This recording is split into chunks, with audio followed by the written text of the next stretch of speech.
Hello and welcome to Huddersfield Town's preview show in association with Sportsbroker ahead of Huddersfield Town's Sky Bet Championship game against Brentford.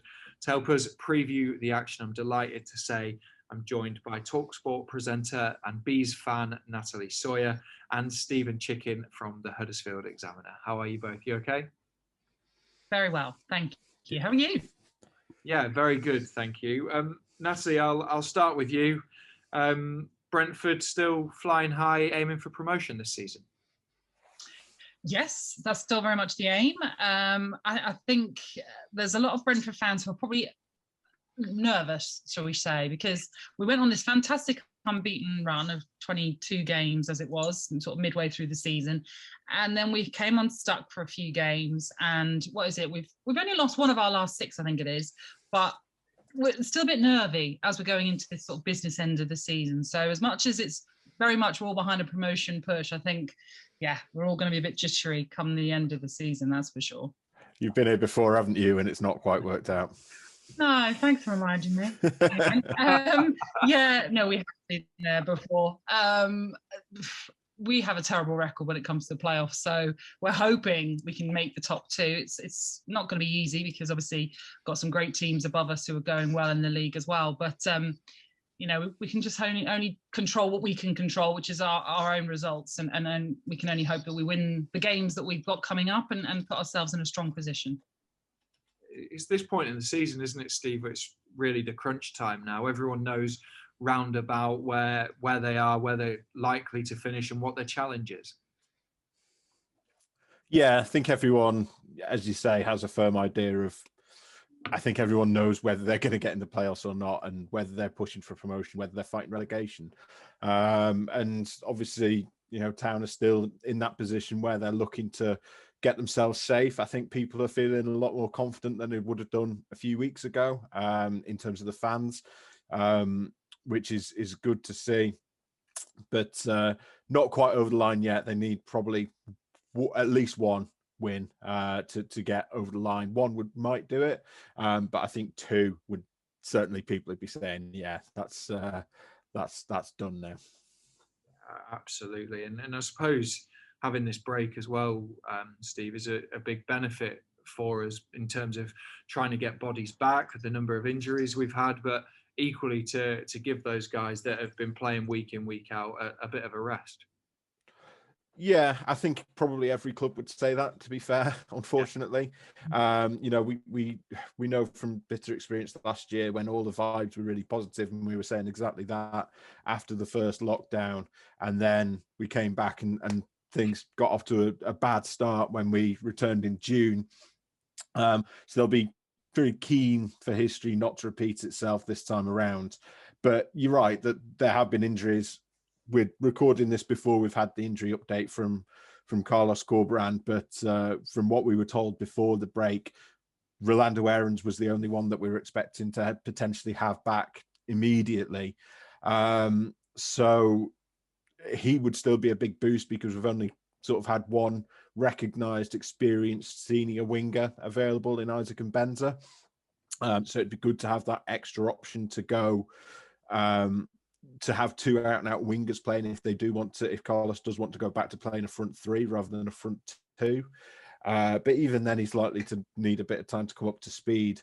I think it's also, though, players like Yaya Sanogo, who, was still working his way up to playing 90 minutes, will have benefited from being on the training pitch.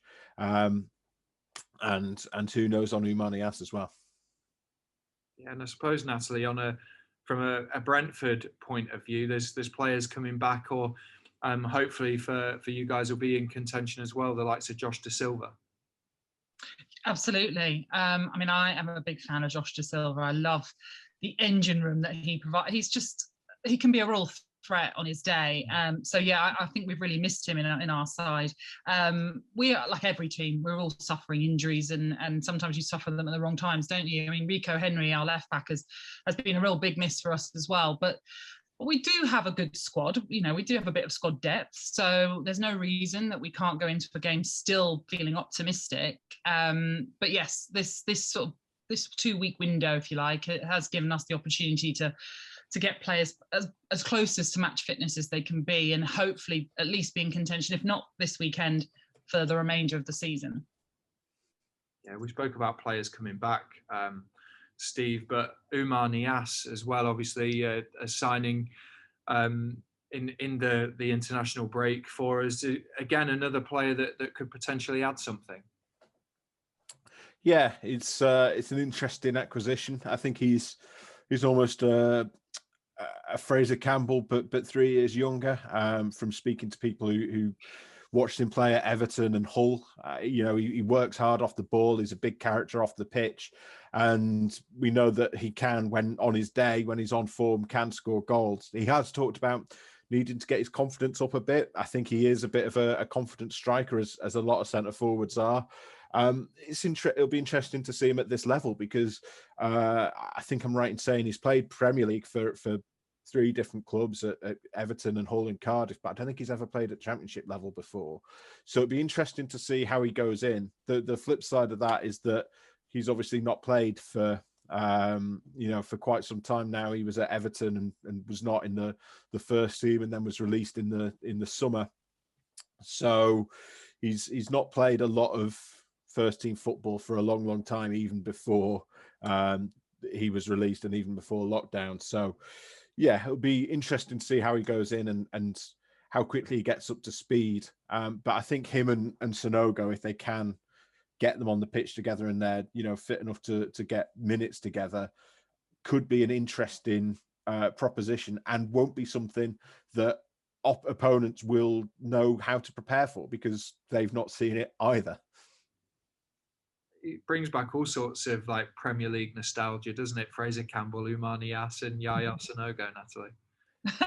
It does. It's a bit scary, actually. But you know what, though? That it's so true to have that sort of those little gems that, as Thomas Frank will be preparing to face Huddersfield, he doesn't know what Oumar Niasse is like at the moment, and that's sometimes the benefit of being able to sign these players in this situation and being able to shake up your team to adapt those new signings. I think it's quite exciting for Huddersfield to have Oumar Niasse in and be able to maybe shake things up a little bit. But yeah, like I said, like you mentioned, these Premier League players, I don't like that. That's not fair. You're in the Championship now. Remember where you are. I don't think a Brentford fan can really complain about the recruitment of other teams, to be fair. No, absolutely not. No, we don't do too badly, really, with our recruitment. Yeah, talking of recruitment and strikers, Ivan Toney, obviously, Natalie, has been sensational this season. 28 goals, averages a goal every 110 minutes, more than probably what you dreamed and thought he could do when he signed. Oh, absolutely. I think he surpassed everyone's expectations, probably not just Brentford's, but probably everyone in the league and anyone that is looking from outside the Championship. I do apologise. I don't know how to turn off this notification. It keeps telling me I've got Good Friday coming up. I know, but anyway, sorry about that. But yeah, I think Ivan Toney has just been incredible. And you were talking about confidence and Oumar Niasse maybe being a confidence player. I don't think I've ever seen a player as confident as Ivan Toney. The way he strikes a penalty, for example, I mean, it puts the fear in me just watching him with his run-up that isn't a run-up. But, he's just such a confident player. And obviously you need that in your team. He just leads the line so well. He does so much more than just score goals as well. He does put in the defensive work when needed. He's not a completely selfish striker either. He likes to play in his teammates. So, yeah, if you had said to me at the beginning of the season, would he surpass Ollie Watkins, I'd have thought, no way. But my goodness, he is really doing the business for us. And the only fear is that if we don't go up, we're going to have to say goodbye to him. Because the front three, I remember when we spoke at the start of the season, how much it would be interesting to see how much Brentford missed the BMW from last year. And to be honest, with the players going out, and Steve's touched upon the recruitment, it's not really been a miss, has it? No, not in terms of our production of goals and some of the results that we've got. The only thing I'd say we really do miss is kind of like a Saïd Benrahma who can turn a game like that, who can just have that trickery and flair that's just a one-off. I mean, that's just him. And unfortunately, we're not necessarily seeing that in the Premier League right now with West Ham, because he's perhaps not been given that opportunity as regularly. Although I think West Ham fans are coming around to seeing why we loved him so much. But sometimes you do need a player like that who can just turn a game with their skill. And he did that for us. And I do think we lack that. But really, I can't complain with what Ivan Toney is producing. And obviously it's the players around him that are helping to produce that. Yeah, and we've obviously touched upon Ivan Toney, Steve, but I remember at the start of the year, was it the second game of the season when we went down to Brentford, and everyone was saying, "Oh, I wonder when Ivan Toney's going to get his first goal." He had a few chances, didn't he, in that game as well. It's crazy how things can change in a matter of games and weeks. Yeah, I think I think everyone sort of expected, as Natalie says, not quite to that extent, but I think that his record at League One level suggested that he could step up and be a big success. And we know that Brentford recruit really well. They've got that great model, and if one player leaves, then they've got the next one on the production line ready to go. And I think every Championship club would want to replicate what they've been doing over the last few years. It's obviously really working for them. He's a big threat. I mean, there's no getting around that. And yeah, it's going to be a busy afternoon, but I think Town can take heart from their recent defensive record. I think we talked previously on the show about they were finding it difficult, but they've only conceded 2 goals in the last 4 games, which is, obviously a massive improvement. They had those back-to-back clean sheets against QPR and Cardiff, which is no mean feat. So they can take real heart, and if they can replicate those performances, then they'll fancy their chances of keeping Brentford quite as tough as it's going to be. Yeah, I was going to say, obviously, with the run of form that we had prior to the international break, going 4 games unbeaten, do you expect us to set up the same way, 5 or 3 at the back, however you want to call it? Or do you think with Rolando Aarons potentially coming back and you're playing against a side like Brentford that like to press, that like to play, whether that would actually suit the kind of 4-2-3-1 or 4-3-3 that Carlos operated at the start of the year?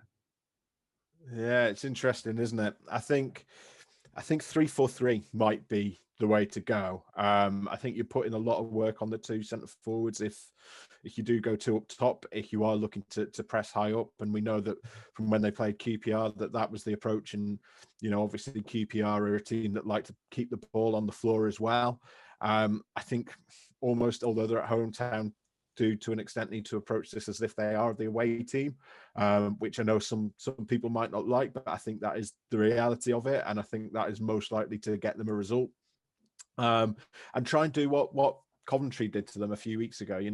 They're a very hard-working team, Coventry, and they're quite a limited side, I think it'd be fair to say, but they work incredibly hard and push and hassle and harry, and they really did a good job against Brentford and sort of set the blueprint for how a team at sort of this end of the table can get at them.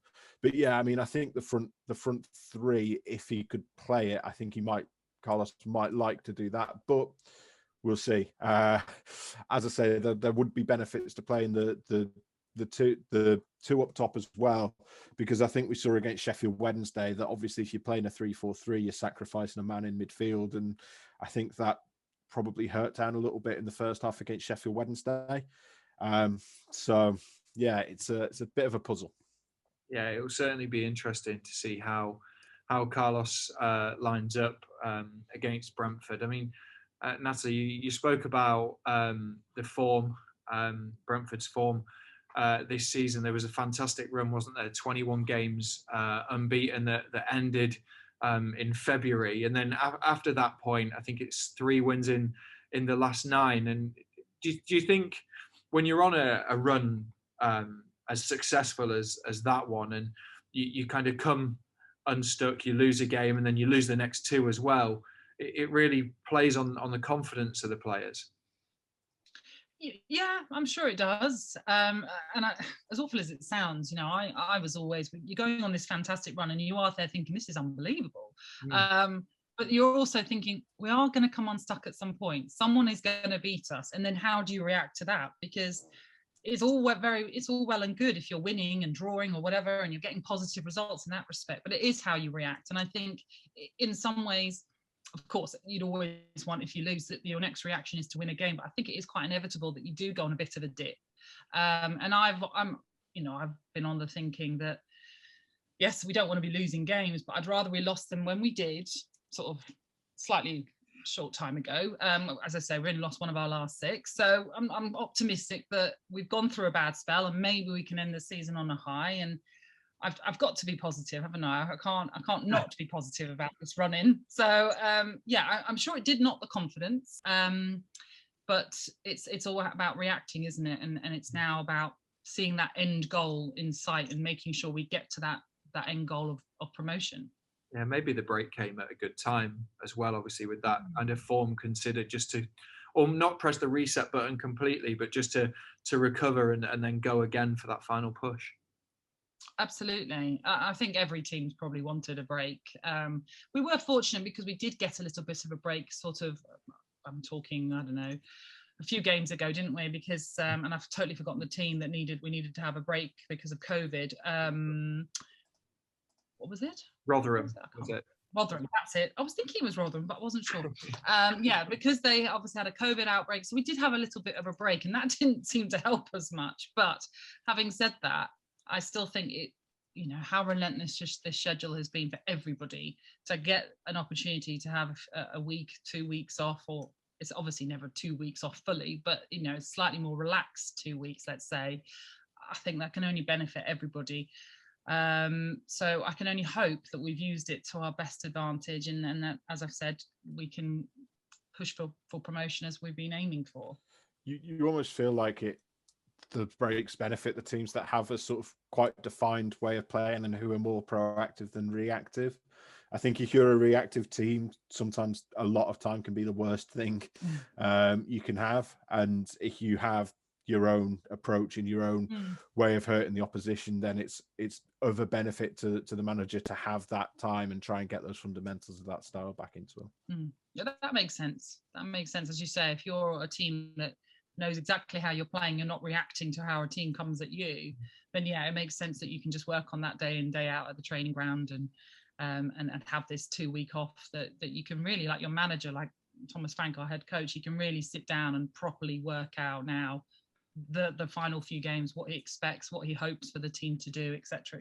Yeah, makes sense. I think that's interesting for Carlos Corberán as well, because he has had to compromise his style over the last few games a little bit, and I think that had to happen, to be honest, and the results speak for themselves since they've made that change. It'll be interesting to see whether he might have been tempted to use this break to try and get back to more what they had in the first half of the season, or whether he is going to stick, as we touched on earlier, with that new approach and that more pragmatic approach. I think for me, I would probably prefer to see, for this game and in the Norwich game, see that pragmatic approach again, and then maybe against Rotherham they can go a little bit more on the front foot. But yeah, we'll see. I mean, they did manage to they've had results either way is the thing. They've had that draw against Cardiff was a huge result. That win against QPR as well recently was excellent. But then playing the old style, they also got those results against Swansea and Watford. So in the first half of the season. So yeah, it'll be interesting. I guess it's to do with the players he has available as well, Steve. I mean, if he wants to play the kind of 4-2-3-1 fluid style, like you say, he's only until this break had one fit out-and-out winger available to him, with Rolando Aarons potentially coming back. Then you have a situation where, do you play him on the left, and how does that affect Aaron Rowe, for example? Or it then brings up those kind of discussion points, doesn't it? And with Danny Ward, if Danny Ward's back fit as well, then you've got 4 centre forwards to choose from. In which case, playing a one up top might not be is that an indication that he might prefer to stick with the two up top for the rest of the season? We don't know at this stage. And I think the next couple of games will be really interesting and instructive in telling us what the intentions are for the rest of the season. In the recent run of form, Natalie, how have teams been able to get at Brentford to exploit their weaknesses a little bit? Well, we often find it hard to break down teams who are quite, let's say, have a low block and don't want to play football like we want to play football, let's say. And obviously, everyone can have their own styles of football. That's not to dismiss the pragmatic style, let's say, but we do find it difficult often to break down teams like that because we want the space to be able to create. So that is a huge advantage for any team. But also, I have to say, one of our problems recently has been you don't know what team we're going to get in either half. So we're either going to start off really well and you think, brilliant, we're going to go on and dominate this game. And then something happens in the second half and it all goes a bit pear-shaped. Or it's the other way around. We start off slowly in the first half, allow the other team in, and then we have to fight back in the second half. So it is as much about the other team as it is about Brentford and how we start a game or finish a game. But like I say, we don't tend to fare particularly well against teams that are like that sort of low block defensive style. There's some similarities there, Steve, isn't there? Yeah, I was about to say that does sound familiar, to be fair. Which is why, weirdly, I feel like this game might suit Town a bit better than the Wednesday game, despite the fact that they're at completely opposite ends of the table. I mean, this could look silly now if Town go and lose 3-0 again, but they do have a good record against Brentford for exactly that reason, because last year they were a counter-attacking team. Town, they did, set up for those games. The Cowleys did set them up to take that approach and try and catch them on the counter, which obviously they did when Carlan Grant scored at Griffin Park last season. And they played for the 0-0 and got it after lockdown at the John Smiths as well. So was it after lockdown? Anyway, whenever it was. Yeah. It's all one now, isn't it? It's all yeah, it all blurs. So no, it wasn't. It was in January. Apologies. So they played for that 0-0 and they got it, and I think everyone was happy with that. And I think, to be honest, although Town do need that win to sort of push them into feeling like, that's it. They're going to be safe now, bar some massive unlikely turnaround from Wednesday or Rotherham. I think people would probably take a 0-0 again on this occasion, just because of the strength of the opposition. Yeah, hopefully it will be a good game, and hopefully we'll come out on top. Sorry, Natalie. Thank you. Thank you both for joining us. Town fans, you can watch the game on Sky Sports. If you're a season card holder, then you also get it on iFollow HTTV. As it's on Sky, match passes are not available. Thank you for watching.